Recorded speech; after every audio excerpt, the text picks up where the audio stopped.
Ano na naman bang drama to, Cecil? Ayoko na talaga. Hirap na ako sa bahay na to.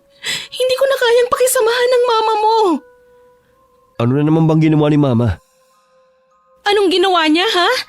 Pinapunta ba naman niya dito sa bahay ang kababata mong si Alexa? Eh ano ngayon? Noon pa naman nagpupunta na rito si Alexa. Para na kasi kami magkapatid noon. Anak na ang turing sa kanya ni Mama. Mas tinuturing pa niyang anak ang kababata mong yon kaysa sa akin, ganun ba? Napakababaw naman ang dahilan mo para basta na lang mag-alsa balutan. Hindi mo kasi ako naiintindihan eh. Alam mo bang ginawa ng mama mo kanina, ha? Pinahiya niya ako sa harap ni Alexa at ng ibang bisita niyo. Ano bang pamamaya ang ginawa nila sa'yo? Matagal ko nang tanggap na kahit kailan, hindi ako gusto ng mama mo. Pero yung harap-harapan na ginawa niya, pinagmukha lang naman niya ako na pinikot kita. At kung hindi ko daw yun ginawa, malamang kayo ni Alexa ang mag-asawa ngayon. Ako sabi kong Mama, ibalik mo na ulit sa cabinet ang mga damit mo.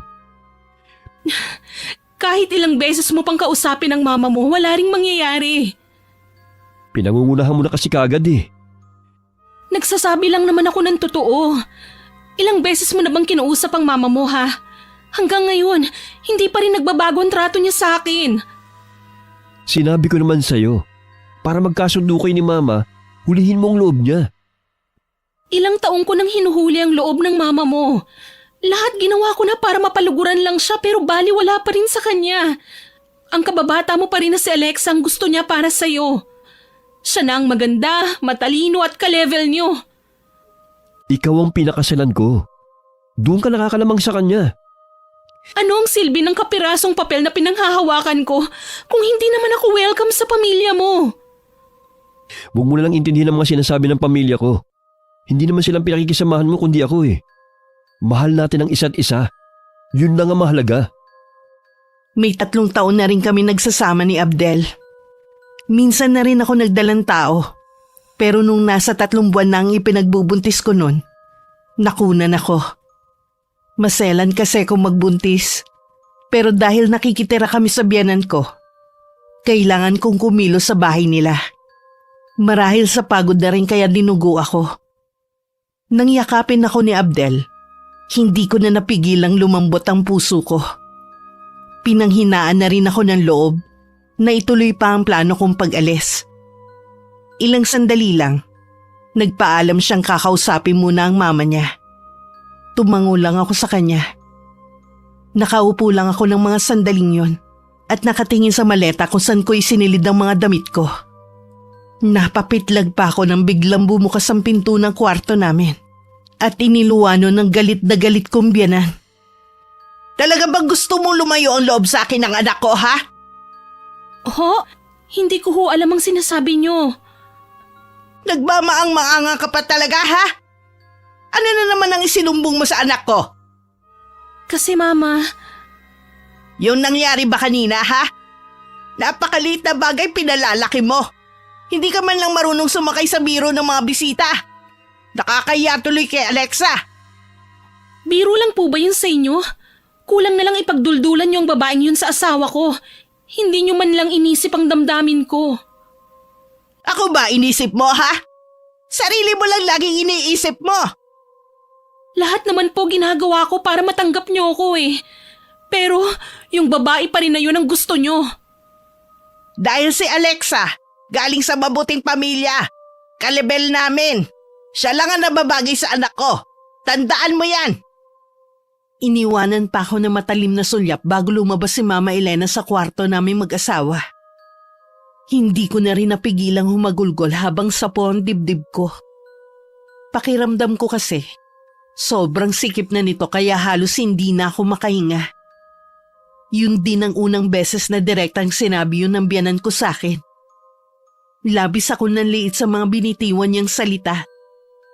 Hindi na ako lumabas ulit ng kwarto namin ni Abdel hanggang makaalis ang mga bisita. Nang pumasok siya, tinanong niya ako kung nagkausap daw ba kami ng mama niya. Oo, galing nga siya dito kanina. Sinabihan ko kasi siya kanina. Sabi nga niya, kakausapin ka para makahingi ng dispensa sa nangyari. Wala naman daw siyang intensyong masama kanina eh. Yun palang sinabi niya sa'yo eh. Sana naman habaan mo ang pasensya mo kay mama. Alam mo naman na matanda na siya eh. Naniwala ka naman sa kanya. Bakit? Hindi ba kayo nagkaayos? Ba't sabi niya? Kung anong sinabi ng mama mo, yun na lang ang paniwalaan mo. Teka lang muna. Huwag mong sabihin na hindi pa rin tapos ang issue niyo ni mama. Okay na kami ng mama mo. Hindi ka pa ba matutulog? Inaantok na kasi ako eh. Mauna na ako sa'yo. Hindi ka ba kakain muna ng hapunan? Marami pang pagkain na natira sa baba. Hindi na. Nawala na rin ako ng ganang kumain eh. O sige, bababa lang ako sandali. Mauna ka nang matulog. Mamaya naman bakit na din ako. Tumango lang ako at saka inayos na ang pagkakahiga sa kama namin. Nakatulog naman agad ako ng gabing yun. Ni hindi ko na nga namalayan ng pagpasok muli ni Abdel at pagtabi niya sa akin. Kinabukasan, maaga akong nagising.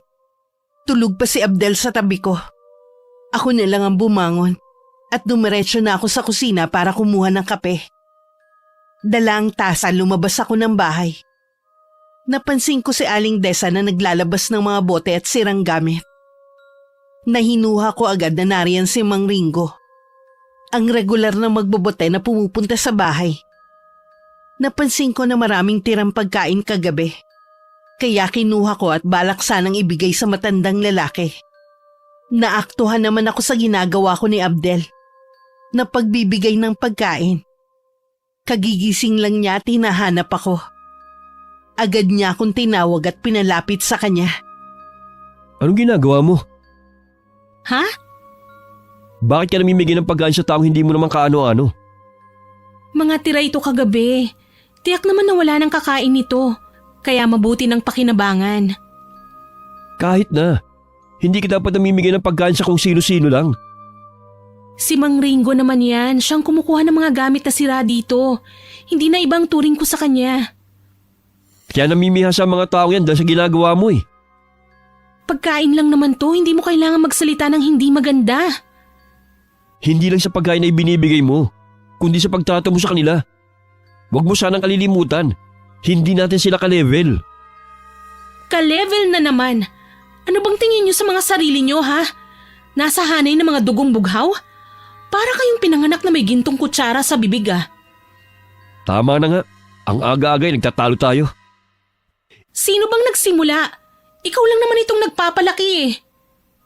Ito na sana ang huling beses na magbibigay ka ng mga pagkain sa puluboy Mamimihasa ang mga yan.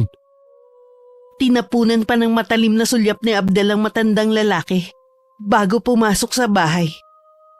Alam kong narinig ni Mang Ringo at Aling Desa ang mga sinabi ng asawa ko. Kaya parang ako ang nahihiya sa ginawa niya. Nang matapos maikarga sa sidecar nito ang mga sirang gamit at ilang basyo ng mga bote, magalang pang nagpasalamat ang matandang lalaki sa ibinigay kong pagkain. Yun na rin ang huling beses ko nakita ang matandang lalaki. Tuwing tinatanong ko naman si Aling Desa, hindi rin daw nito nakikita si Mang Ringo. Anong pinag-uusapan niyo ni Aling Desa? Tungkol lang kay Mang Ringo. Yung magbobote? Oo, siya na nga. Napansin ko kasi na matagal na siyang hindi nagagawi dito. Tambak na kasi yung mga bote at dyaryo dyan sa bodega. Hindi ko maintindihan sa iyo kung bakit binibigyan mo ng importansya ang taong yun. Katulad ni Aling Desa, hindi ka dapat nakikipag-usap sa kanya. Bakit naman hindi? Wala akong makausap dito kundi si Aling Desa. Pati ba pakikipag-usap ko sa kanya minamasama mo? Ikaw lang ang iniisip ko Ayoko lang kasing lagi ka lang pinupulaan ni Mama. Hayun, dahil na naman sa mama mo. Kung siya ba'y nakikipag-usap sa akin, bakit ako makikipag-usap kay Aling Desa? Kinakausap ko naman ni Mama. Ikaw lang naman tong umiiwas Mas gusto ko pang kausapin ang kasambahay natin dito sa bahay. Kaya lalong lumilit ang tingin sa'yo ni Mama Ano bang nangyayari sa'yo, Abdel? Bakit parang nagiging katulad ka na rin ng mama mo? Anong ibig mong sabihin? Dati naman hindi ka ganyan magsalita sa mga taong mas nakakababa sa'yo. Bakit ngayon mahilig ka ng mangmata ng kapwa? Wala ka na rin pinagkaiba sa mama mong mata pobre. Yan ang tingin mo sa akin? Oo, ang laki na ng pinagbago mo. Para yun ang sinabi ko, pinalaki mo na naman. Parang ayaw mong pinagsasabihan ka. Huwag mo sanang kalilimutan na nasa pamamahay ka namin. Hindi ko nakakalimutan. Kaya nga kung nakikita mo, gumagawa din ako sa bahay niyo. Nahihiya kasi ko na baka isipin niyo nagbubuhay senyorita ako dito. Hindi naman kaso sa akin kung hindi ka gumawa dito sa bahay eh. Ang akin lang, makinig ka naman pag sinasabihan ka. Mamaya na, parating na si Mama. Nagtatalo ba kayong mag-asawa? Hindi po ma. Meron na po kami pinag-uusapan ng asawa ko. Oo nga po, Mama. Pasensya na po kung napalakas ang boses ko. Lagi naman malakas ang boses mo eh. Hindi ka man lang makapagsalita ng malumanay. Ma, Biro lang yon. Malambing kaya magsalita ang asawa mo. bakit po pala maaga kayong gumising ngayon? May lakad ba kayo? Meron, iho. Gusto ko sanang samahan mo ko. Ngayon na po ba? Oo, sa labas na lang din tayo kumain. Ay, magbibihis lang po ako sandali. Hihintayin na lang kita sa garahe, ha? Pasensya ka na. Hindi kita masasaluhan sa almusal. Kailangan ko kasing samahan si Mama. Ayos lang. Sanay naman akong kumaing mag-isa eh. Baka sumabay na lang din ako kina Aling Desa. Huwag ka na magtampo. Babawi ako sa iyo sa ibang araw. Tayo naman ang lalabas. Humalik pa sa pisngi ko si Abdel bago nagmamadaling pumanik sa kwarto namin. Naiwan naman ako na napapahinga na lang na malalim. Nang marinig ko ang andar ng sasakyan, tsaka naman ako pumasok sa kwarto. Nawalan na rin kasi ko ng ganang kumain ng almusal. Hindi rin naman nagtagal. Lumabas na rin ako para tumulong sa mga gawaing bahay. May mga pagkakataong talagang namimiss ko ang buhay namin sa probinsya. Hindi man kami kasing yaman ng biyanan ko. Kahit papano nakakariwasa naman kami sa buhay. Simple at katamtaman lang ang laki ng bahay namin, na may malawak na bakuran, na tipikal sa mga probinsyang katulad sa amin. Meron din kaming maliit na taniman ng gulay at prutas. May mga alaga ring hayop ang lolo't lola namin, na tumulong sa aming magkakapatid para makatapos ng pag-aaral. Magulang sila ng aming namayapang ama. Matagal na ring hiwalay ang mga magulang namin bago pa mamatay ang itay. Nakatira naman ang nanay namin sa probinsya nito. Sa lalim ng iniisip ko, hindi ko na namalayan ang pagdaan ng oras. Tsaka ko lang naalala na kumain nang kumakalam na ang sikmura ko. Mabuti na lamang nakaluto na si Aling Desa ng tanghalian namin. Sumabay na rin ako sa kanya sa pagkain. Hapon na nang dumating ang asawa at biyanan ko. Halatang masaya ang mga to sa pinuntahan. Nakatayo ako malapit sa kusina, kaya hindi nila ako napansin. Nagkukwentuhan pa sila habang papasok. Wala pa rin talagang pinagbago si Alexa. Nakakatuwa talaga ang batang yun. Tuwing kasama ko siya, naku, hindi ko talaga namamalayan ng oras. Napakasaya kasing kakwentuhan at napakalambing din. Hindi lang yun. Matalino at mabait pa. Swerte na mapapangasawa niya. Napakaswerte talaga. Sayang nga lang, pinakawalan mo pa siya. Naman. Ilang beses ko bang sasabihin sa inyo na magkaibigan lang kami ni Alexa? Higit sa lahat, may asawa na ako. Mahal ko po si Cecilia. Oh, wala naman ako sinasabi na hiwalayan mo ang asawa mo ah. Ang sakin lang sana siya na lang ang niligawan mo noon. Wala naman po akong gusto kahit noon pa kay Alexa eh. Kaya hindi ko siya niligawan noon. Alam ko kaibigan lang din ang turing niya sa akin eh. Sigurado ka ba na kaibigan pa rin ang turing niya sa'yo hanggang ngayon? Kahit na ano pang sabihin niyo, hindi na po magbabago ang katayuan ko. Kasal na po ako at mahal ko ang asawa ko. Nanghihinayang lang kasi ko sa inyo ni Alexa. Mas bagay kasi kayo. Kahit ang iba nating kamag-anak sang-ayon sa sinasabi ko. Narinig kong tumawa lang ang asawa ko. Marami pang binanggit ang biyanan ko na magagandang katangian ni Alexa. Wala naman ako narinig na tugon kay Abdel.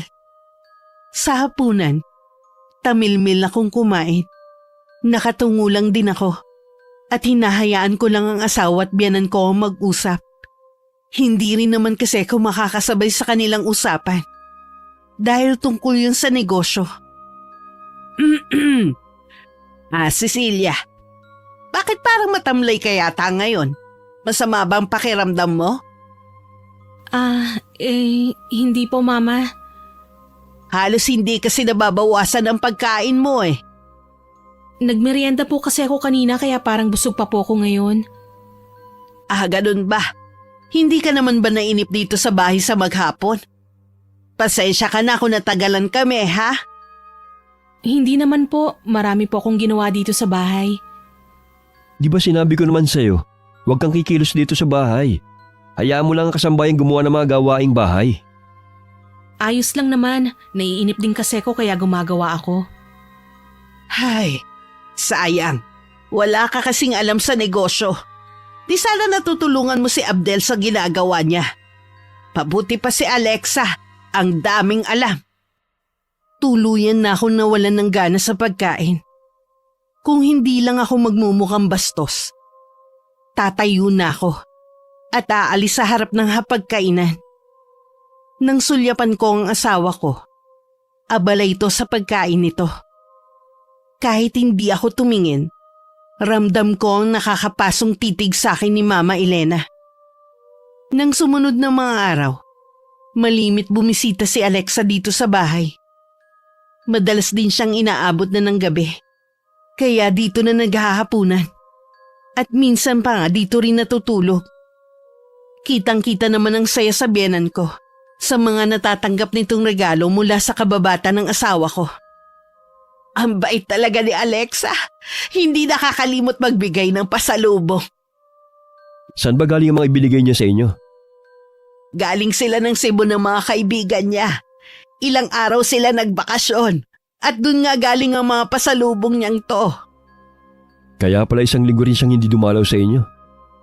Sabi ko nga, dalawin naman niya ako dito sa bahay. Masyado daw kasi siyang abala ngayon sa trabaho at negosyo niya. Ay, sana naman maisingit niya ang pagpunta rito. Kung dati iniiwasan ni Abdel ang pagbisita ni Alexa sa bahay namin, madalas hinaharap na niya ito kapag tinatawag siya ng kanyang mama. Gusto ko rin sanang makiharap dito, pero parating may pinagagawa sa akin ng biyanan ko. Halatang gusto niyang magkasarili na ng dalawa. Matinding pagpipigil lang sa sarili ang ginagawa ko para wag masagot si Mama Elena. Madalas iniiyak ko na lang sa gabi ang ginagawa nito sa akin. Ilang beses din sumagi sa isipan ko na ituloy na ang plano kong pag-alis sa bahay. Pero naisip ko na parang ako na rin ang nagtulak sa asawa ko kay Alexa. Lingid sa akin, unti-unti nang nilalaso ni Mama Elena ang isip ng asawa ko. Marami ang nagsasabi na bagay kayo ni Alexa. Naman, may asawa na ako. Ano ngayon? Hindi mo nga maipagmalaki ang asawa mo sa mga kakilala natin. Hindi katulad ni Alexa. Kahit kanino mo iharap, pwede mo ipagmalaki. Ma, alam ko hanggang ngayon ay ayaw niyo kay Cecilia. Pero sana naman po, pag-aralan niyo siyang gustuhin. Paano ko gugustuhin ang babaeng yan? Ni hindi ka nga mabigyan ng anak. Wala nang ang ginagawa dito sa bahay, hindi pa mabuntis-buntis. Sasamahan ko po siya sa doktor para malaman kung anong problema. Kung bakit kami hindi magkaanak. Baka naapektuhan ang matres ng babaeng yon na makunan siya dati. Sana naman po hindi siya nagka-diferensya. Kung magkakataon na hindi na pala siya magkakaanak, paano na yan? Sino magpapatuloy sa apelido natin? Huwag po muna kayo mag-isip ng negatibo. Baka kailangan lang ng pahinga ni Cecilia. Kung si Alexa sana ang nakatuluyan mo, siguro ngayon, maraming batang nagtatakbuhan na sa loob ng bahay natin. Tsak din na maganda't gwapo. Ewan ko lang kung sakaling magkaanak kayo ng asawa mo, kung ano magiging itsura. Ma, huwag lang natin pag-usapan si Alexa. Lagi niyo lang siyang isinasali sa usapan eh. Bakit hindi? Siya ang gusto ko para sa'yo at hindi yang si Cecilia. Hindi na nga po pwede mangyari ang gusto niyo. Nakakahiya kay Alexa, baka isipin nun. May asawa na ako, pilit niyo pa rin siyang inilalapit sa akin. Okay lang naman kay Alexa kung may asawa ka. Hindi mo ba nakikita? May gusto rin sa'yo ang kababata mo. Ano po? Totoo po ba yan? Totoong sinasabi ko. Ikaw lang naman tong manhid eh. Payuhan niyo na lang po siya na ibaling na lang sa iba yung pagtingin niya sa akin. Hindi ko hihiwalay ng asawa ko para sa kanya. Hindi ko gagawin yon. Dahil gusto ko nga na kayo ang magkatuluyan na dalawa. Ma, Ito ang sasabihin ko sa'yo. Kahit kailan, hindi ko matatanggap na asawa mo ang babaeng yon. Gusto ko kayo ni Alexa magkatuluyan balang araw. Walang kamalay-malay ang asawa at biyanan ko na narinig lahat ni Aling Desa ang pinag-uusapan nila. Nagsumbong siya sa akin nang minsan kami lang ang naiwan sa bahay. Nagngingit-ngit man sa galit ang aking kalooban. Wala naman akong magawa kundi pagkatiwalaan si Abdel na kahit anong panunulso lang gawin ng mama niya, hindi siya makikinig dito. Na mas mananaig pa rin ang pagmamahal niya sa akin. Sa kabila ng maayos na pakikitungo sa akin ni Abdel, hindi pa rin mawala-wala ang kaba sa dibdib ko. Lalo na tuwing lalabas siya para makipagkita sa mga kaibigan niya. Sino ba yung kaibigan na tinutukoy mo na galing ibang bansa? Dumalo ba siya sa kasal natin noon? Oo. Siya yung late na nakarating noon, si Bernard. Kilala naman pala namin ang isa't isa eh. Baka pwede akong sumama sa'yo. Naku, baka mainip ka lang. Tsaka, puro kami lalaki. Ganun ba? Ay, hindi mo pa kasi natutupad yung pangako mo sa akin na babawi ka eh. Sabi mo kasi lalabas din tayo. Pasensya ka na ha. Masyado lang talaga akong abala ngayon. Pangako, kapag may oras ako, mamamasyal at sa labas tayo kakain. Okay, mag-iingat ka ha. Tsaka huwag ka masyadong magpapakalasing. Nakangiting tumango sa akin si Abdel bago muling humarap sa salamin. Makailang beses pa nitong pinasadahan ng tingin ng buhok at suot nito na ipinagtaka ko. Napansin ko rin na makailang beses pa itong nagwisik ng paborito nitong pabango. Hinatid ko pa siya hanggang garahe. Pagbaling ko para pumasok na sa loob ng bahay, naroon ng biyenan ko at mataman ang pagkakatitig sa akin. Alanganin naman akong ngumiti sa kanya. May kailangan po ba kayo, Mama? Sabi po kasi ni Abdel masama ang pakiramdam nyo. Maayos na ang pakiramdam ko kaya lumabas na ako ng kwarto. Naiinip na rin kasi ako eh. Sayang wala si Alexa. Wala man lang akong makakwentuhan. Gusto nyo po bang makipagkwentuhan sa akin, Mama? Ano naman ang ikukwento mo, Aber? Ang boring ninyong pag-iibigan ng anak ko? Kung paano mo nabilog ang ulo niya para pakasalan ka? Hindi ko po binilog ang ulo ni Abdel. Nagmamahalan po kami. Hanggang kailan ka kaya mamahalin ng anak ko? Ano pong ibig niyong sabihin? Hindi ko alam kung ano nagustuhan sa'yo ng anak ko. Hindi ka naman ganun kaganda. Bata ka pa, pero mukha ka ng losyang dahil sa klase ng pananamit mo. Hindi ka tulad ni Alexa, kahit saan mo tignan. Napaka-sopistikadang babae. Hindi nakakahiyang iharap sa ibang tao. Ganun po ba? Bakit hindi nyo na lang po siya tawagan para may makakwentuhan kayo? Gustuhin ko man. Ayaw ko naman silang istorbohin ng anak ko. Ano po? Silang magkasama ngayon? Oo, dumating kasi ang kaibigan ni Abdel galing sa ibang bansa. Nagkasundo sila na isama ang mga kaparehan nila. Alam nga naman ikaw ang iharap ng anak ko sa mga kaibigan niya. Eh di napaya naman siya. Hindi nga malapit sa iyo ang mga kaibigan ng anak ko eh. Hindi katulad ni Alexa na malapit sa kanila. Kung hindi mo kasi naitatanong, mga bata pa lang sila, magkakaibigan na silang lahat. Hindi ko na napigilan ang pagbalong ng mga luha ko. Kahit nagsasalita pa si Mama Elena, mabilis ko na siyang tinalikuran at saka ako tumakbo sa kwarto namin.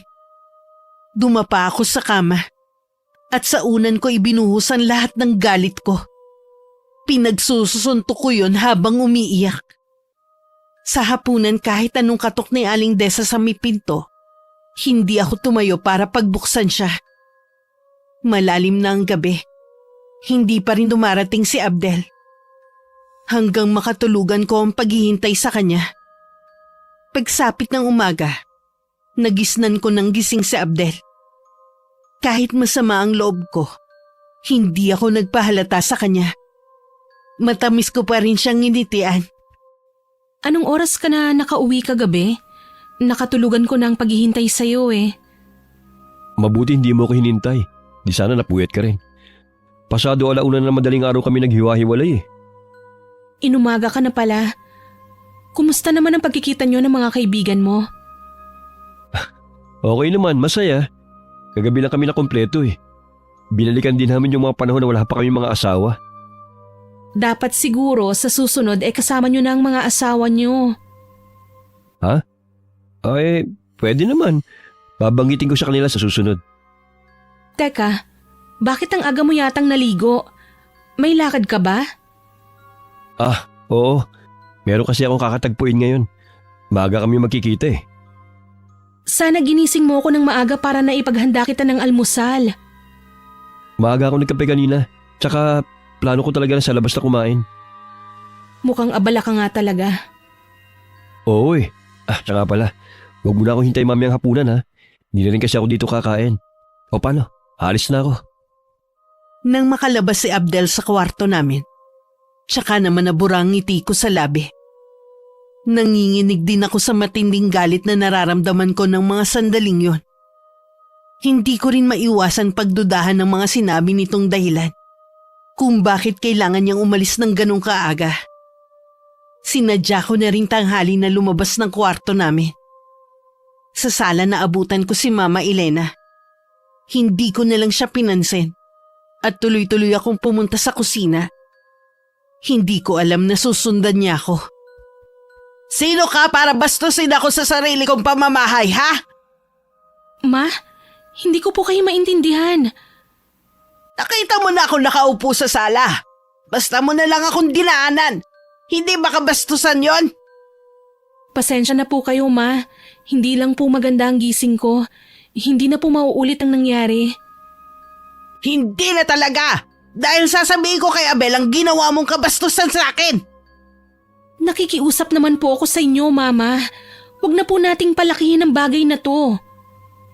Kaya kahit kailan, hindi kita magugustuhan dahil sa ugali mong yan. Wala ka pa nga napapatunayan, nagmamalaki ka na.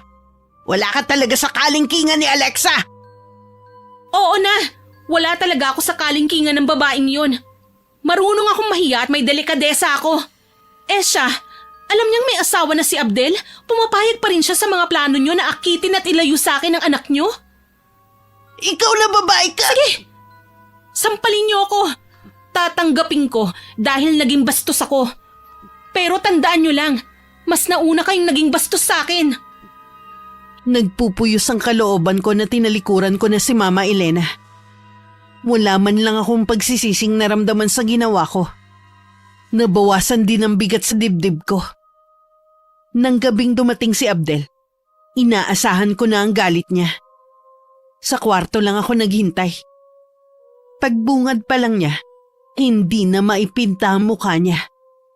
Nanatili naman akong kalmado sa harapan niya. Nagsumbong si Mama. Sinasagot-sagot mo raw siya. Akala ko ba nag-usap na tayo na hahabaan mo na ang pasensya mo sa kanya? Hindi ko na napigilan ang sarili ko kanina. Sumusobra na kasi ang mama mo eh. Pati ang Alexa na yon. Bakit naman napasama si Alexa rito? Hindi mo alam? Siya lang naman ang dahilan kung bakit ako minamaliit ng mama mo. Wala rin namang kahiya ng babaeng yun eh. Alam nang may asawa ka na, pumapayag pa rin siya sa plano ng mama mo. Magkaibigan lang kami ni Alexa. Magkababata kami. Hindi maaari mangyaring iniisip mo. Talaga? Kaya ba siyang isinama mo nung nagkita-kita kayong magkakaibigan? Dahil ikinakahiya mo ko sa kanila, ha? Sa bagay, mas may pagmamalaki mo nga naman siya kesa sa akin. Sino naman nagsabi sa'yo niyan? Sino pa ba sa tingin mo? Sino ba sa bahay na to ang gusto na lagi akong nakikitang nasasaktan at nahihirapan? Cecilia, mali ka ng iniisip mo. Anong mali? Malinaw naman na ikinakahiya mo ko sa mga kaibigan mo eh. Yun ang totoo. Oo, inaamin ko na kasama ko si Alexa. Kasi kaibigan din niya si Bernard at ang asawa niya. Kaya hindi kita isinama. Alam ko naman na hindi ka rin mag-enjoy sa ganung lugar eh. Huwag ka nang magpaliwanag pa. Ayoko nang marinig ang mga kasinungalingan mo. Anong gagawin mo? Saan ka na naman pupunta? Hindi pa ba malinaw sa'yo? Iiwan na kita para maging malaya ka na. Kapag wala na ako dito, pwede mo nang iuwi dito si Alexa. Di ba yun naman ang gusto ng mama mo? Huwag mo akong iwan. Hindi ko kaya mawala ka sa akin. Bitiwan mo ako! Huwag mo akong hahawakan. Sobra-sobra ng pagtitiis ko sa bahay na to at sa mama mo. Hindi ako santa, pero alam mong mabuti akong tao. Lahat ginagawa ko para matanggap ng mama mo. Pero kahit anong gawin ko, laging hindi sapat dahil iisang babae lang ang gusto niya para sa'yo. Huwag kang umalis. Ikamamatay ko kapag nawala ka sa akin. Hindi ko kaya. Kung kinakailangan, luluhod ako. Tumayo ka dyan. Sinabi nang tumayo ka dyan. Walang magagawa ang pagluhod mo. Pangako, lalayo ko na si Alexa. Kaya ko lang naman siya pinapakahirapan dahil sa pakiusap ni Mama eh. Nang akmang hahakbang ako, lalo pa niyang hinigpitan ng pagkakayakap sa binti ko. Hindi rin ako nakaalis ng araw na yun. Nanaig na naman ang pagmamahal ko sa kanya. Marami siyang ipinangako sa akin. Merong mang pagdududa sa puso ko kung magagawa nga ba niya yun. Binigyan ko pa rin siya ng isa pang pagkakataon na maayos ang aming pagsasama. Hindi yun nagustuhan ni Mama Elena. Kapag wala si Abdel sa bahay, marami siyang masasakit na salitang binibitiwan. Sa lahat ng paghihirap ng kaloobang nararanasan ko sa bahay na yun, si Aling Desa lamang ang karamay ko. Napansin ko naman na laging mainit ang ulo ni Abdel tuwing uuwi ng hapon. Naiintindihan ko naman dahil hindi naman lingid sa akin na lagi siyang tinatawagan ni Mama Elena. Isang araw bago mananghalian ay dumating si Abdel. Sabi nito tumawag ang Mama Elena sa kanya at masama ang pakiramdam. Hayaan mo na lang ako. Total wala naman nagpapahalaga sa akin sa bahay na to. Bakit niyo pa ako tinawagan kung hindi rin lang kayo magpapadala sa akin sa ospital? Hindi doktor ang kailangan ko. Ang kailangan ko ang magmamahal at mag-aalaga sa akin. Inaalagaan ko naman po kayo ah. Kita niyo nga oh. Hanggang ngayon dito pa rin sa bahay na to kami nakatira ng asawa ko. Gusto ko kasi na lagi lang nasa tabi niyo. Simula nang maging asawa mo ang babaeng yon, hindi mo na ako sinusunod. Kung ganyan rin lang naman na hindi na ina ang turing mo sa akin, mabuti pang mamatay na lang ako. Ma naman, huwag naman kayo magsalita ng ganyan. Mabubuhay ka naman kahit wala na ako. Basta kasama mo lang ang babaeng yon. Kahit anong pagpupumilit ni Abdel na dalhin sa ospital si Mama Elena, hindi niya ito mapilit. Hindi rin niya makumbinse ang mama niya na kumain kahit konti. Dumating naman si Alexa. Tanging dito lamang sumunod si Mama Elena. Nagpadala na rin ito sa ospital at pumayag ng kumain sa kondisyon na laging pupunta dun si Alexa. Wala namang magawa si Abdel kundi ang pumayag. Sa ilang araw na pamamalagi ni Alexa sa bahay, nakitaan na ng sigla si Mama Elena. Kahit nasasaktan ako dahil sa presensya ng babae, nagtiis na lang ako para sa agarang paggaling ng biyanan ko. Dito pala matutulog si Alexa. May bago ba? Di ba lagi naman siyang nakikitulog dito sa bahay? Gusto ko lang ipagpaalam sa'yo. Hindi ko naman bahay to eh. Nakikitira lang ako, kaya wala akong karapatan na tumutol kung sino ang gustong patuloyin dito ng mama. Ayoko sana eh, kaya lang iniisip kong kalagayan ni Mama. Lagi naman ang mama mo ang kailangang isipin eh. Sino ba ako dito? Pasensya ka na ha. Wala akong magawa eh. Okay lang, naiintindihan ko naman eh. Salamat sa pangunawa ha. Kapag gumaling na naman ang Mama, hihinto na rin sa pagpunta rito si Alexa. Siya mismo nagsabi na gusto lang niyang gumaling si Mama. 1 buwan na rin nakatira sa bahay si Alexa. Halos siya na ang nagdidesisyon sa bahay. Kung anong lulutuing ulam, kung anong ayos ang gagawin sa bahay. Maganda lang din ang pakikiharap niya sa akin kapag nandun si Abdel. Pero kapag kami-kami lang sa bahay, ipinapakita nito ang tunay na ugali. Kaya pala magkasundo sila ni Mama Elena. Kapwa sila mata pobre. Kasalukuyan akong nasa kusina ng mga sandaling yon nang kausapin ako ni Mama Elena. Hanggang kailan ka ba magtitiis sa bahay na to? Hanggat nandito po ang asawa ko. Ako na ang nagsasabi sa'yo. Ni isang kusing, wala kang makukuha sa anak ko. Hanggat hindi ka niya iniiwan, wala siyang manang makukuha sa akin. Hindi po perang habol ko sa anak ninyo. Alam po yan ni Abdel. Sinong niloloko mo? Sa tingin mo kaya, hindi ko nakikilala ang mga babaeng oportunista na katulad mo? Bakit po ba galit na galit kayo sa pinagmulan ko? Dapat nga po mas higit niyo ako naiintindihan eh. Dahil nagmula rin kayo sa mahirap na pamilya. Bakit po kung umasta kayo ngayon, sobrang taas ng tingin niyo sa sarili niyo? Hindi ko alam ang sinasabi mo. Huwag mo kong gawan ng kwento. Huwag niyo na pong ipagkaila. Matagal ko na pong alam na tindera lang kayo sa palengke nang makilala niyo ang papa ni Abdel. Itiko mo yung bibig mo! Bakit niyo po gustong itiko mong bibig ko? Ayaw niyo bang malaman ni Alexa ang nakaraan niyo? Tumigil ka sabi! Nananahimik po ako dito nang puntahan niyo ako para lang hamakin na naman, kaya hindi po ako titigil. Sabi na nga ba, may tinatago ka ring ugali. Mabuti pa po magpahinga na kayo. Baka mamaya magkasakit na naman kayo at isumbong niyo na naman ako kay Abdel. Kitang-kita ko ang paglalabasan ng mga ugat sa noo ni Mama Elena. Napasulyap din ako sa kamao niyang nakatikom at nanginginig. Tinalikuran ko na lang siya para matapos na ang pag-uusap namin. Lumabas muna ako sa kusina at nagpahangin sa likod bahay. Sinundan naman ako ni Aling Desa. Sa mga ganong pagkakataon kasi, parang ang babae na ang tumatayo kong ina sa bahay na yun. Siya rin na nagbibigay ng lakas ng loob sa akin para lumaban at huwag mawalan ng pag-asa. Pareho pa kami nagulat nang marinig namin ng malakas na tili ni Alexa. Sabay pa kaming pumasok ni Aling Desa sa sala ng bahay. Pareho kaming itinulos na sa kinatatayuan nang makita ang mama na walang malay at may umaagos na dugo sa ulo. Nasa ibaba ito ng hagdan. Hinuha ko na hulog ito habang paakyat. Nahimasmasan lang kami pareho ni Aling Desa nang muling sumigaw si Alexa na kailangan naming dalhin sa ospital si Mama Elena. Nang maisakay si Mama Elena sa kotse ni Alexa, tanging si Aling Desa lamang ang sinama nito. Naiwan naman akong labis na nag-aalala. Buong gabi ako naghintay ng tawag ni Abdel. Sigurado kasing nakarating na rito ang nangyari kay Mama Elena. Pagsapit naman ng umaga, dumating na si Aling Desa.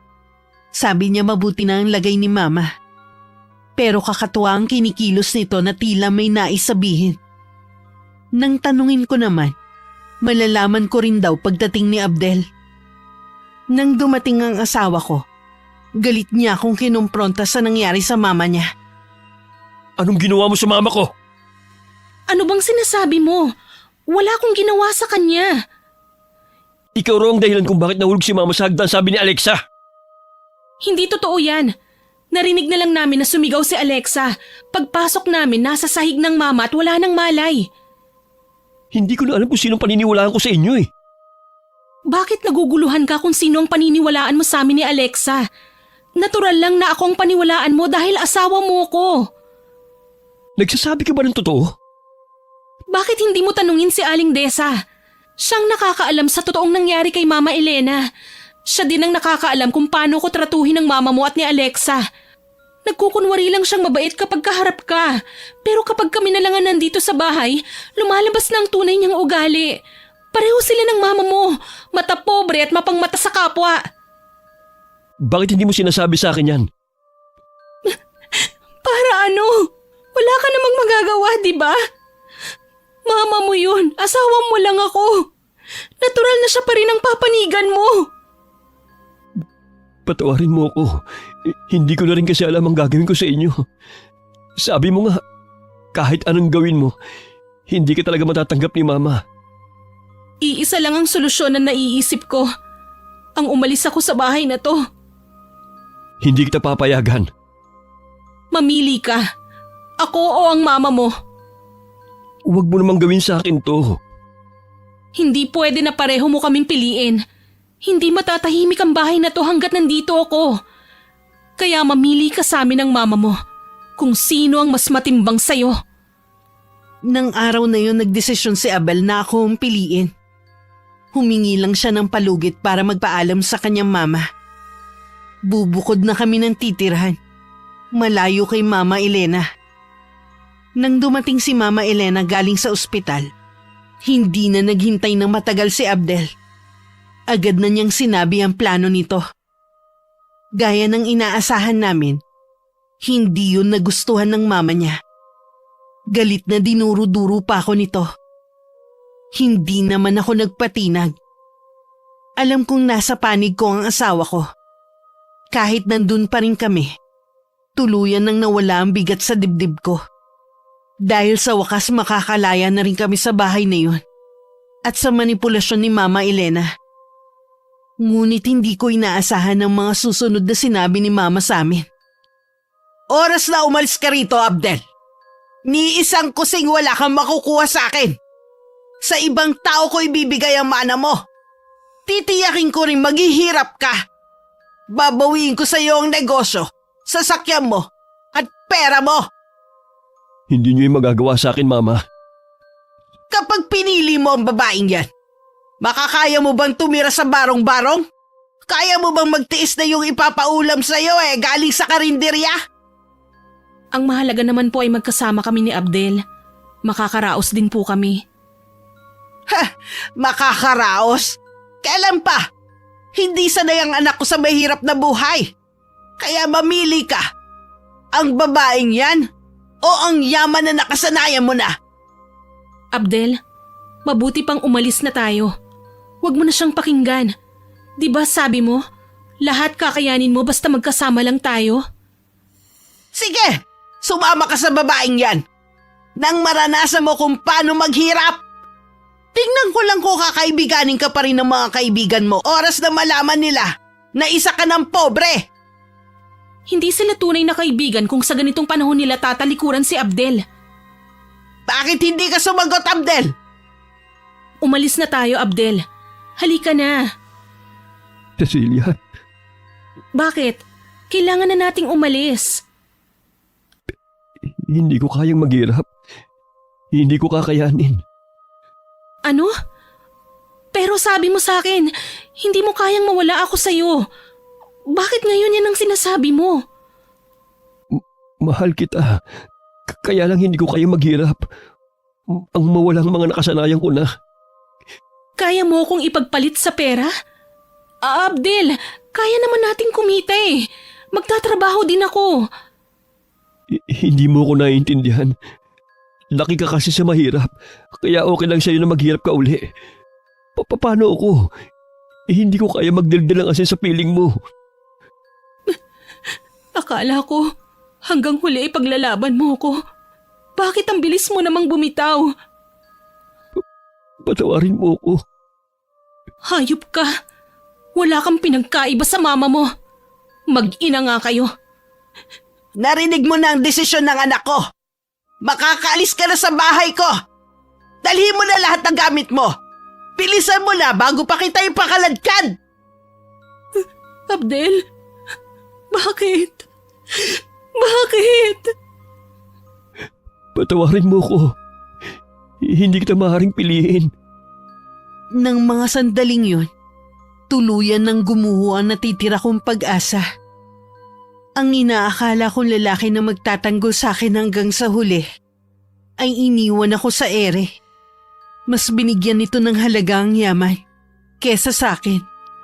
Hanggang makaalis ako sa bahay na yun, nanatiling nakayuko si Abdel at hindi makatingin sa akin ng diretso. Si Aling Desa ang naghatid sa akin hanggang sakayan. Umiiyak na yumakap siya sa akin. Binigyan niya pa ako ng malaki-laki ring halaga. Ayaw ko sanang tanggapin pero sinabi nito na para yun sa amin ng anak ko. Muli ko siyang niyakap at nagpasalamat. Binulungan ko rin siya na walang dapat makaalam na nagdadalang tao ako. Tumango lamang siya sa akin. Sa buong biyahe na natili lang akong tahimik at nakatanaw sa malayo. Hanggang marating ko ang baryo kung saan nakatira ang inay. Cecil? Ikaw nga ba yan? Inay? Bakit ganyan ang ayos mo? Bakit ka umiiyak? Ikaw lang ba mag-isa? Opo, pwede po bang dumito muna ako? Oo naman. Kung alam mo lang kung gaano mo ko pinasaya na dito ka nagpunta. Sa wakas kasi makakasama na rin kita. Salamat po, Inay. Halika muna sa loob ng bahay. Siguradong hindi ka pa kumakain. Kumain ka muna at saka mo ikwento ang nangyari sa'yo. Hindi po ako nagugutom. Hindi ka pwedeng magpalipas ng gutom, lalo na sa kalagayan mo ngayon. Ho? Hindi ba buntis ka? Kailangan mo maging malakas at matapang para sa magiging anak mo. Paano niyo po nalamang nagdadalang tao ako? Naramdaman ko yun agad nang magdaiti ang mga balat natin. Alam ko rin na napakabigat ng dinadala mong problema. Kaya tama lang na dito ka nagpunta sa akin. Walang ibang makakatulong sa'yo kundi ako. Habang nagsasalita ang inay, para akong nahihipnotismo. Nang akayin niya ako papasok ng bahay nito, naging sunod-sunuran na lang ako. Noon ko lang naramdaman ang matinding pagod sa mahabang biyahe. Naghain agad ng pagkain ng inay. Ininit lang niya ang ulam na sinigang na isda. Masarap ang luto ng sinigang. Kaya kahit wala akong ganang kumain, hindi ko na namalayan na naparami na pala ang kain ko. Nang makatapos ako sa pagkain, tsaka ko ikinuwento ang nangyari sa akin sa piling ng asawa at biyanan ko. Wala akong pinalampas na detalye kung paano ko tratuhin ni Mama Elena at ang pagtalikod sa akin ni Abdel. Wala ring sariling desisyon ng asawa mo. Sa edad niyang yun, hindi pa rin siya makaalis sa saya ng nanay niya. Sinayang ko lang ang 3 taong kong pakikisama sa kanya. Tinalikuran ko ang maganda kong trabaho para sa kanya. Sa pag-aakalang siya ang magbibigay sa akin ng magandang buhay. Ngayon ko lang napagtanto, sa loob ng 3 taon naming pagsasama, wala na siyang ginawa kundi pagdamutan ako. Kahit magsisi ka pa ngayon, hindi mo na maibabalik ang nakaraan. Gusto ko lang ilabas ang matagal nang nakatagong sama ng loob na nananahan sa dibdib ko. Ngayong narito ka na sa poder ko, hindi ako papayag na apihin ka pa ng kahit sino. Ako na ang makakalaban nila sa susunod. Ayokong umuwi kina lolo't lola na ganito ang kalagayan ko. Noon pa man, tutol na si lolo kay Abdel. Simula pa lang kasi mabigat na ang loob niya rito eh. Sana nakinig na lang pala ako sa kanila. May pagkakataon ka pang baguhin ang takbo ng buhay mo. Pero wala nang pagkakataon para sa asawa at biyanan mo. Ano pong ibig niyong sabihin, Inay? Ay, wala. Kalimutan mo nang sinabi ko yon. Magpahinga ka muna sa magiging silid mo. Salamat po, Inay, na tinanggap niyo ako dito ah. Mabuti na lang pala, hindi na ako nagdalawang isip na tumuloy dito. Anak kita. Kaya kahit anong oras, malaya kang pumunta dito. Maging ang mga kapatid mo. Inay, nasan po ang pamilya niyo? Mag-isa lang ako nakatira dito. Wala akong pamilya, kundi kayo lang. Akala ko po Na sumama ako sa ibang lalaki? Wala akong sinamahan na kahit sino, Cecil. Hanggang ngayon kayo lang ang tinuturing kong pamilya. Tanging tatay mo lang ang lalaking minahal ko. Hindi ko po maintindihan. Bakit sabi ng itay, kaya niyo kami iniwan dahil sa ibang lalaki? Yun ang napagkasundoan namin ng tatay mo. Ako ang nagsabi sa kanya noon na yun ang idahilan sa inyo. Pero bakit? Para madali ninyong matanggap na magkakapatid ang paglayo ko. Para hindi nyo na ako hanapin.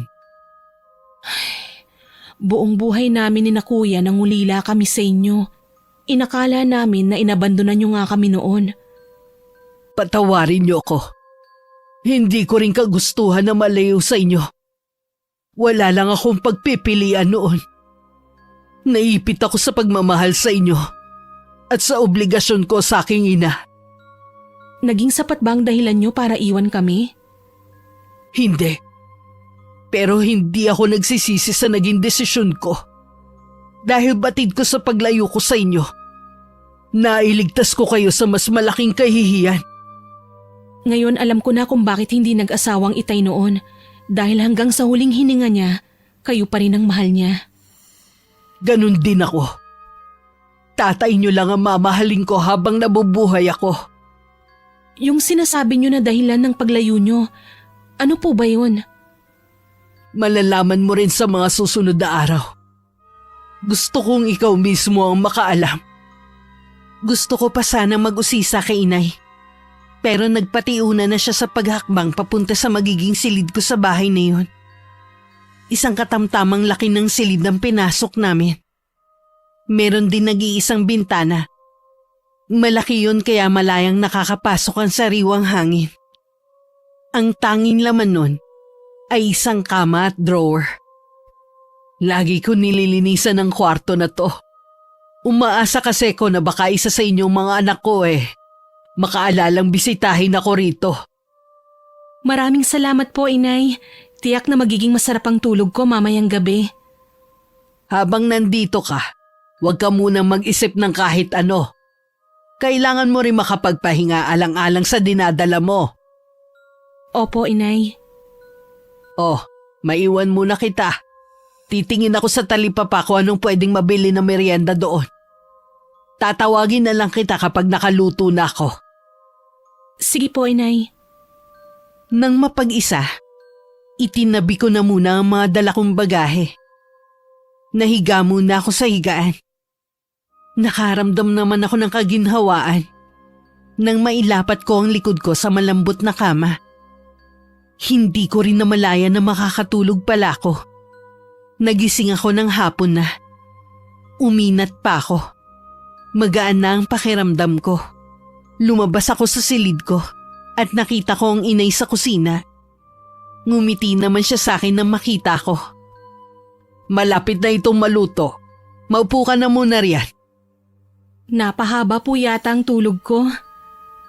Mabuti nga yun para gumaan ang pakiramdam mo.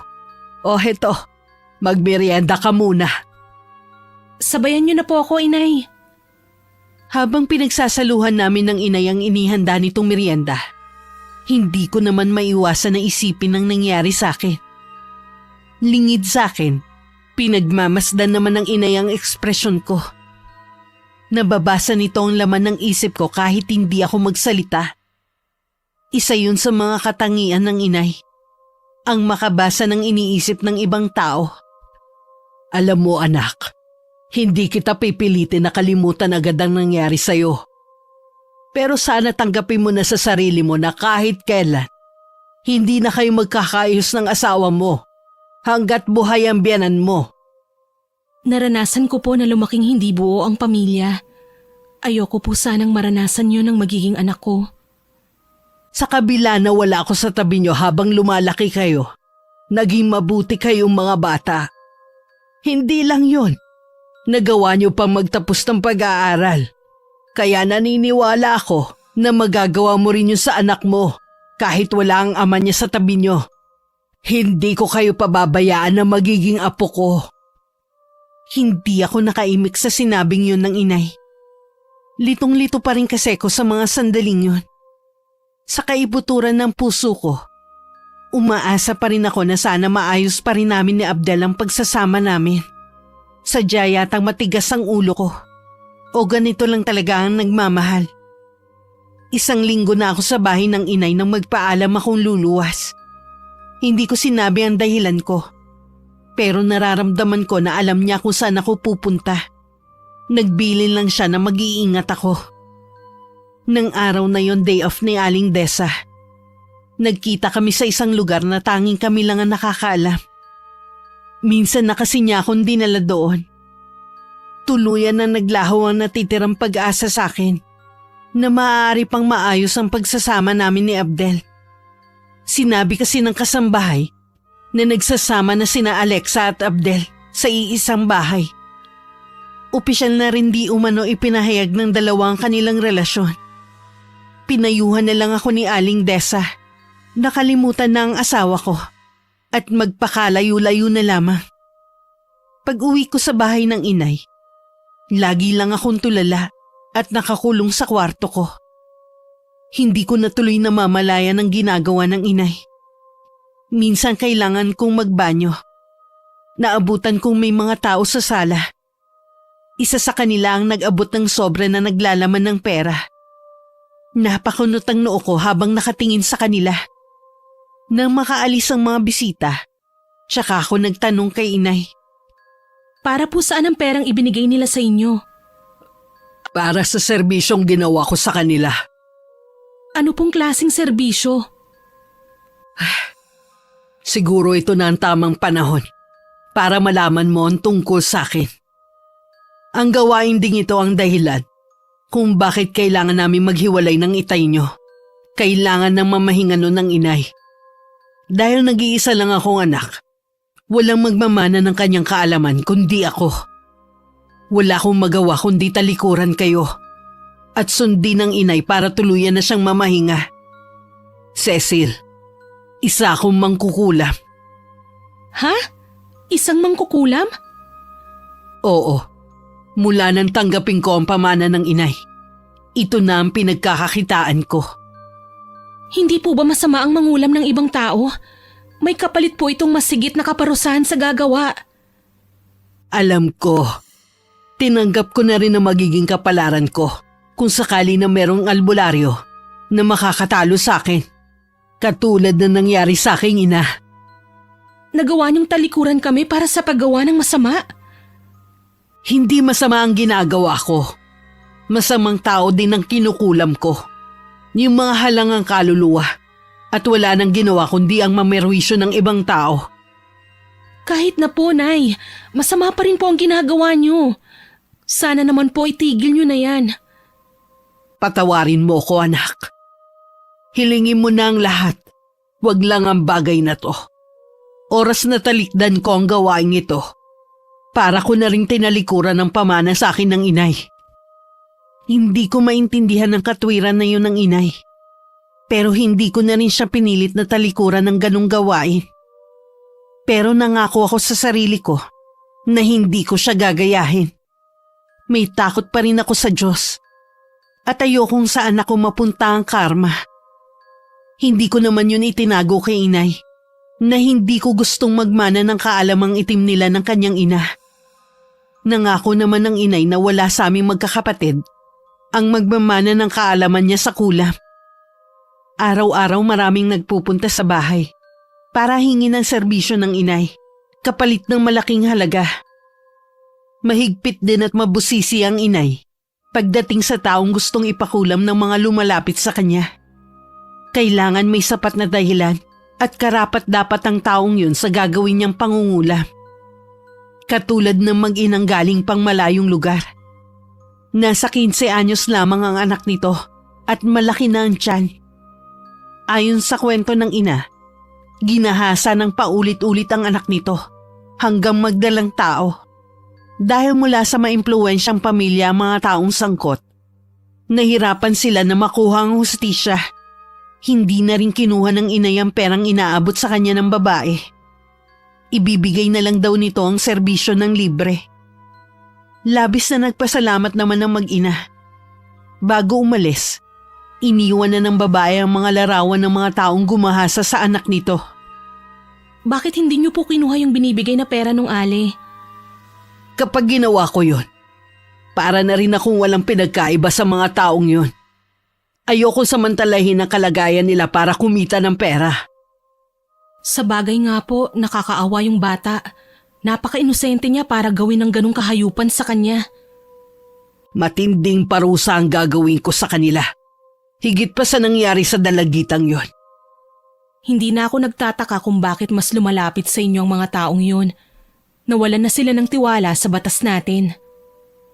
Natutuwa ako dahil naiintindihan mo na ako.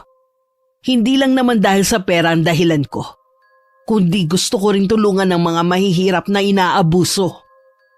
Napatitig ako sa mga manika na isa sa ginagamit ng inay sa pangungulam niya. Bigla kasi sumagi sa isip ko kung gumanti kaya ako sa asawa at biyanan ko. Pero agad ko rin pinalis yun sa isip ko. Kahit gaano pa kasama ang ginawa nila sa akin, wala pa rin akong karapatan na gumanti sa kanila. Lingid sa akin, nabasa ng inay ang laman ng puso't isipan ko. Nang lumingon siya sa akin, mataman ang pagkakatitig niya sa akin. Ilang sandali pa, nagpaalam na ako na papasok sa silid ko. Nang mga sumunod na araw, marami pa rin na nagpupunta sa bahay namin. Nasanay na rin ako at tinanggap na ganun na ang trabaho ng inay. Madalas din niya akong bigyan ng pera para mabili ko ang gusto ko. Kaya kahit maliit pa lang ang tiyan ko, nakumpleto ko na ang mga gamit na kakailanganin ng magiging anak ko. Nang mga panahon na yun, wala akong kaalam-alam na may masama na palang nangyayari kay Mama Elena. May kumukulam yata sa akin, Abdel. Bakit hindi ako mapagaling ng mga doktor na tumitingin sa akin? Huwag niyo pong sabihin yan. Maghahanap po tayo ng mas magaling na doktor. Gagaling din po kayo. Pakiwari ko may kung anong gumagalaw sa loob ng tiyan ko. Bakit walang tigil sa paglaki ang tiyan ko? Malalaman po natin kapag nasuri na kayo ng doktor. Konting tiis na lang po. Hirap na ako, Abdel. Iuwi mo na lang ako sa bahay natin. Pakiramdam ko, lalong lumalala ang kalagayan ko dito sa ospital. Kapag nasuri na po kayo ng doktor, kailangan po nating malaman ang dahilan ng paglaki ng tiyan niyo. Pangako ka, anak. Iuuwi mo na ako sa lalong madaling panahon. Opo, Mama. Pangako yan. Pagkatapos ng maraming pagsusuri na ginawa kay Mama Elena, hindi pa rin matukoy ang sanhi ng paglaki ng tiyan nito. Kahit si Abel, nawawalan na rin ng pag-asa na gagaling ang kanyang mama. Kaya naman nagdesisyon siyang iuwi na lamang ito sa bahay. Kahit si Aling Desa, kumbinsido na baka kinukulam ang kanyang ina. Palaisipan naman sa kanilang lahat kung sino ang gagawa nun. Sinabi ko naman sa iyo may kumukulam sa akin. Sino naman po ang gagawa nun sa inyo? Wala naman po kayo nagiging kaaway. Si Cecilia lang ang pwedeng gumawa nito sa akin. Matindi ang galit ng babaeng yun sa akin. Wala na po sa buhay natin si Cecilia. Hindi po tama na pagbintangan pa natin siya. Alam mo ba ang pagkatao ng babaeng yun? Kung anong klaseng pamilya meron siya? Ikaw na rin mismo ang nagsabi na lolo't lola lang ang nagpalaki sa kanilang magkakapatid. Kung may masama pong gagawin sa inyo si Cecilia, dapat noon pa. Hindi siya magtitiis dito sa bahay. Mahal mo pa ba ang babaeng yun? Hindi po yun basta mawawala. Asawa ko pa rin po si Cecilia. Hibang ka na nga talaga. Sa dami ng babaeng pwede mong pakasalan, ang babae pang yun na hindi natin alam ang nakaraan. Mabuti pa po magpahinga na kayo. Hindi po makakabuti sa inyo kung lagi na lang kayong nagagalit. Hindi ako magagalit kung hindi ako kinukulam ng babaeng yon. Hindi po tayo nakakatiyak na kinukulam nga kayo. Baka po may iba pa kayong sakit na hindi nalalaman ng mga doktor. Bahala ka kung ayaw mong maniwala sa akin. Ako ang may katawan kaya alam ko ang nangyayari sa akin. Hindi na humibo si Abdel para hindi na lang humaba ang usapan nilang mag-ina. Hanggang hilahin na ng antok ang mama niya. Habang tumatagal, palubha na ng palubha ang kalagayan ng kanyang mama. Kung kani-kanino ng doktor nila ito dinala, pero hindi pa rin malunasan ang sakit ng kanyang mama. Abdel, anak, nararamdaman ko na hindi na ako magtatagal pa. Matanda na rin naman ako, kaya ayos lang kung mamamatay na ako. Ma, huwag po kayo magsalita ng ganyan. Kailangan ko po kayo. Paano na po ako kapag nawala kayo? Alam ko na kakayanin mo ng mamuhay ng mag-isa. May tiwala naman ako sa iyo eh. Ma, huwag na po muna kayo magsalita. Magpahinga muna kayo. Alam ko na hindi ako naging mabuting ina sa iyo. Ang dami ko naging pagkukulang sa iyo. Sana kapag nagkaroon ka ng anak, maging mabuti kang ama sa kanila. Huwag mong tularan ang ginawa ko. Para po sa akin, kayo po ang pinakamabuting ina. Huwag niyo po ako iiwan. Hindi ko kakayanin mag-isa. Hanapin mo si Cecilia. Ihingi mo ako ng kapatawaran sa kanya. Hanapin mo siya. Opo, Ma. Hahanapin ko po siya. Iuwi ko po siya dito para tayong dalawang hingi sa kanya ng kapatawaran. Hindi ko na yan magagawa pa, anak. Kaya ikaw na lang ang gumawa para sa akin. Ginagap ni Abdel ang kamay ng kanyang ina. Halos buto na lamang yun. Humpak na rin ang pisngi nito. Tila wala na ring dumadaloy na dugo mula rito. Ilang araw pagkatapos ng pag-uusap ni Abdel at ng kanyang mama, hindi na nun nakakatulog si Mama Elena. Parati kasi itong may tinuturo sa kisame at minsan sa may bintana. Hindi na rin siya makausap ng matino. Hanggang isang umaga, natagpuan na lamang ni Abdel ang kanyang ina na wala ng buhay. At nilalabasan na ang katawan nito ng mga uod na kasing laki ng mga butil ng bigas. Naglulundagan pa yon. Nasaksihan pa niya ang paglabas ng isang alupihan sa tenga nito. Noon lang naniwala si Abdel sa sinasabi ng ina na kinukulam ito. Samantala, patuloy naman sa pagdagsa ang mga taong gustong kumuha ng serbisyo ni inay. Halos wala nang ang pahinga ang aking ina para lang matulungan ang mga taong lumalapit sa kanya. Kailangan niyo rin pong matulog, inay. Baka mamaya kayo naman ang magkasakit. Huwag mo kong alalahanin, iha. Malakas ako at kaya ko ang sarili ko. Ikaw dapat ang nagpapahinga na. Hindi pa po kasi ako inaantok eh. May bumabagabag ba sa'yo? Ilang gabi ko na po kasing napapanaginipan si Mama Elena. Tapos kanina po dinalaw na naman niya ako sa panaginip. Para po ba siyang nagpapaalam na? Humingi rin po siya ng kapatawaran sa mga ginawa niya sa akin. Meron ipinapahiwatig ang panaginip mong yon. Maaaring ang biyanan mo ay nagdurusa sa isang karamdaman. O di kaya sumakabilang buhay na. Imposible pong mamatay kaagad si Mama Elena kahit matanda na malakas pa po siya.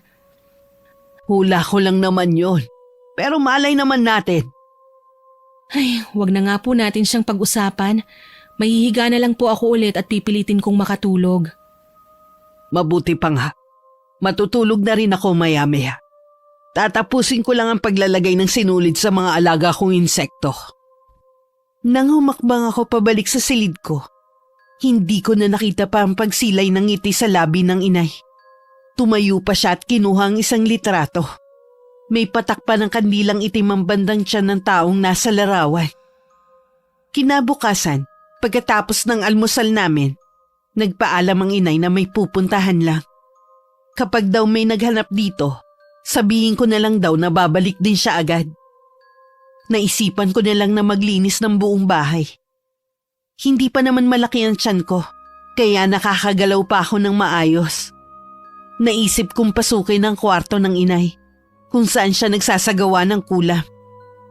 Maraming litrato ang nakadikit sa dingding. Meron doon ang pumukaw ng atensyon ko, kasabay ng malakas na pagkabog ng dibdib ko. Isa kasi sa litratong naroon ay kay Mama Elena. Agad ako nagkahinala na may ginawa rito si inay. Mabilis naman ako lumabas sa kwarto na yun. Nang marinig ko ang pagdating ng inay, agad kong ipinakita sa kanya ang litrato. Nanginginig pa ang kamay ko na may hawak nun. May ginawa po ba kayo kay Mama Elena? Oo. Iginanti lang kita sa ginawa niyang pang-aapi sa'yo. Sa tingin mo kaya basta ko na lang palalampasin yon? Pero inay, hindi po tama ang ginawa niyo. Wala akong pakialam kung tama o mali ang ginawa ko. Ang mahalaga lang naman sa akin, maiparanas ko sa kanya ang paghihirap mo nung nasa kanila ka pa. Paano po kung may makaalam sa ginawa niyo? Huwag kang mag-alala. Hindi nila malalaman yon. Sa wakas matatahimik na rin ang kalooban mo. Ano po ang nangyari kay Mama Elena? Buhay pa siya noon nang kainin ng mga insekto ang kanyang katawan. Matinding pagpapahirap muna ang kanyang naranasan bago siya binawian ng buhay. Balak niyo rin po bang gantihan si Abdel? Alang-alang sa'yo at sa magiging apo ko, hindi ko siya idadamay. Ay, salamat po. Sa kabila ng ginawa niya, ayoko pa rin na may masamang mangyari sa kanya. Patawarin mo ko, Cecil, kung naglihim ako sa'yo tungkol sa plano ko. Alam ko kasi natututol ka. Tututulan ko nga po kayo dahil ayokong lalong maging masama kayo ng dahil sa akin. Paulit-ulit ko pa rin pong hihilingin sa inyo na itigil nyo ng ginagawa nyo. Huwag kang mag-alala. Malapit ko nang itigil ang ginagawa ko. Talaga po? Oo. Alang-alang sa inyo ng apo ko. Pinanghawakan ko ang pangako na yun ng inay. Umaasa ako na kapag gigising ako sa umaga, wala ng mga bisita ang naroon para hingin ng serbisyo niya. Matuloy na lumipas ang mga araw. Unti-unti ko na rin natatanggap ang mga nangyari sa akin. Nakakatulog na ako ng mahimbing tuwing gabi na hindi kailangan umiyak. Tinanggap ko na ng maluwag sa dibdib ko na kami na lang ng anak ko ang magkasama. Kung kailan naman masaya na ako sa piling ng inay, isang hindi inaasahang bisita naman ang dumating sa bahay. Paano mo nalaman na nandito ako? Galing ako sa lolo't lola mo. Baka nga daw nandito ka sa bahay ng nanay mo. Wala ka naman daw kasing ibang pupuntahan eh. Umalis ka na. Naiintindihan ko ang galit mo. Pero sana, hayaan mo makapagpaliwanag ako. Hindi na kailangan. Malinaw na hindi mo kayang mabuhay nang wala ang karangyaan na nakasanayan mo. Wala na si Mama. Bago siya mamatay, gusto niyang hanapin kita at ihingi ko siya ng tawad sa iyo. Nasabi mo nang gusto mong sabihin, makakaalis ka na. Nagsisisi na ako sa lahat ng ginawa ko sa iyo. Magsimula muli tayo. Pangako, magiging mabuti na akong asawa sa iyo. Huwag kang mangako kung hindi mo rin naman kayang panindigan. Bigyan mo pa ako ng isa pang pagkakataon. Umuwi ka na sa akin. Bakit ngayon ka lang? Hindi ko kasi maiwan si Mama. Kailangan niya ako. Ang sabihin mo, kaya ka lang nagdesisyon na hanapin ako dahil wala na ang mama mo. Natatakot kang mag-isa. Napakaduwag mo pa rin. Pwes, hindi ako ang mama mo na pwede mong sandalan. Kaya umalis ka na. Hindi ako titigil sa panunuyo sa'yo. Babalik ako dito lagi hanggat hindi ka sumasama sa akin. Nag-aaksaya ka lang ng panahon. Hindi mo rin ako mapipilit na bumalik sa'yo. Tinalikuran ko na si Abdel. Nasabi ko na rin naman ang mga dapat kong sabihin sa kanya. Pagkatapos ng pag-uusap naming yun, mas lalong gumaan ang pakiramdam ko. Napagtanto ko na hindi ko naman pala siya kailangan sa buhay ko. Ilang beses pang bumalik sa bahay si Abdel, pero hindi ko na siya hinarap pa. Ang inay na lang ang humaharap sa kanya. Ayaw ka nang kausapin ng anak ko, kaya mas mabuti kung hindi ka napupunta rito. Nagmamakaawa po ako sa inyo. Kahit sandali lang po. Wala na akong magagawa kung ayaw ka na ni Cecilia. Napuno na siya sa'yo. Hindi po ako aalis dito hanggat hindi ako hinaharap ni Cecilia. Ikaw ang bahala. Mula sa pagkakasilip ko sa maliit na siwang ng kwarto ko, nakita kong nakatayo pa rin sa bakuran namin ang asawa ko. Nang pumasok ang inay sa loob ng bahay, tsaka naman ako lumabas ng kwarto. Ayaw umalis ng asawa mo. Desidido talaga siyang hintayin kang harapin siya. Aalis din po yun. Kilala ko ang asawa ko, wala yung tiyaga. Kung talagang desidido ka nang hindi na makipagbalikan sa kanya, ang mabuti nating gawin, umalis na sa bahay na to. Aalis po tayo dito? Oo, nangako ako sa'yo na titigil na ako sa ginagawa ko, di ba? Mangyayari lamang yon kung aalis na tayo sa lugar na to at hindi na ako masusundan ng mga humihingi ng serbisyo ko. Salamat po, Inay, at pinagbigyan niyo ang kahilingan ko. Naisip kong ito lamang ang pwede kong gawin bilang nanay mo. Ayoko ding ikahiya niyo ako dahil sa gawain ko. Kahit kailan po, hindi ko kayo ikakahiya. Alam ko po na ganun din ang mga kapatid ko. Niyakap ko pa ng mahigpit ang inay habang lumuluha. Gaya ng plano, umalis kami sa lugar na yon. Walang nakakaalam na bumalik kami sa lugar ng itay. Nakipagkita rin ang inay sa dalawa ko pang kapatid. Katulad ko, wala rin silang galit o katiting na pagtatampo kay inay. Ni minsan kasi, hindi hinayaan ng itay na magtanim kami ng sama ng loob noon kay inay. Nagpatayo kami ng maliit na bahay malapit kina lolo. Habang naroon kami, kapansin-pansin ang pagbawas ng timbang ng inay. May sakit po ba kayo, Inay? Wala anak. Naninibago lang siguro ako nung lumipat tayo rito. Nag-aalala po kasi ako sa inyo eh. Tamilmil din po kayo tuwing nakain tayo. Huwag mo kong alalahanin anak. Ang intindihin mo na lang ang sarili mo at ang apo ko na nasa sinapupunan mo. Opo, Inay. Basta kapag meron kayong nararamdaman, magsabi lang po kayo sa akin. Ngumiti lang naman ang inay. May kakaiba akong nababanaag sa mga mata niya na hindi ko matukoy kung ano. Nang sumunod naman ng mga araw, naging masigla na ulit ang inay. Kaya naman nawala na sa isip ko ang pag-aalala sa kanya. 1 linggo bago ang kaarawan ng inay, nadatnan namin siyang wala ng buhay sa kanyang silid. 1 sulat ang iniwan niya sa amin. Hawak pa yun ng kanyang kanang kamay. Tila ba gusto nitong makatiyak na mapasa kamay namin ang sulat nito. Labis ang aming pagdadalamhati kahit sina lolo't lola. Wala kasi kaming alam na may iniindang sakit ang inay. Nang mabasa namin ang kanyang iniwang sulat, naging malinaw din ang lahat sa aming magkakapatid.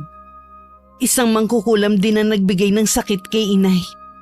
Hindi nito kayang pagalingin ang sarili. Dahil batid na nito ang magiging kamatayan. Ang hiling ko na tumigil na siya sa kanyang ginagawa ay pinagbigyan niya. Malaking halaga rin ang iniwan niya sa aming magkakapatid. Inipon niya ang perang yun ng ilang taon para sa amin. Maraming salamat po, Inay. Kahit sandaling panahon lang tayo nagkasama, ipinaramdam niyo pa rin sa akin ang pagmamahal ng isang ina. Dinamayan niyo ako sa madilim na sandali ng buhay ko. Yun ang huling sandaling nakadalaw ako sa puntod ni inay bago ko manganak. 1 malusog na babaeng sanggol ang sinilang ko. Pinangalanan ko siyang Dulce. Isinunod ko sa pangalan ng inay. Sa paglipas ng taon, ipinakilala ko rin ang anak ko kay Abdel. Siya pa rin ang ama at karapatan niya yung malaman. Buong puso naman niyang tinanggap ang anak namin at sinusustentuhan. Magkaganon man, mas pinili na rin namin na magkanya-kanya na ng landas. Ang mahalaga, nagawa naming patawarin ang pagkukulang ng isa't isa at maging magulang sa aming anak. Wakas. Ano na naman bang drama to, Cecil? Ayoko na talaga.